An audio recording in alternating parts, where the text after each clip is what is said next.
High বন্ধুরা, আজকে ডিনারে একটা খুব ভালো রেসিপি। এটা এর মধ্যে বয়েল চিকেন আছে, ম্যাগি এইভাবে খেতে হয়।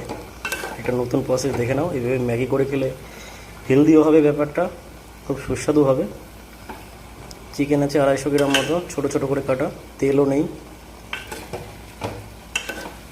আমি প্রায় এরকম করে খাই, কারণ রাত্রে ভাত খাই না, রুটি খাই মাঝে মাঝে একটু। ডিম আছে, ম্যাগিটা দিয়েছি, আলু সেদ্ধ করে নিয়েছি, বয়েল চিকেন করে নিয়েছি, পরে দিয়ে তারপরে ম্যাগিটা দিয়েছি, মশলা দিয়েছি, পেঁয়াজ দিয়েছি হালকা করে একটু কেটে, একটু আলু দিয়েছি টেস্টের জন্য। দেখতেই পাচ্ছ হয়ে গেছে, একদম হেলদি খাবার রেডি হয়ে গেছে বন্ধুরা।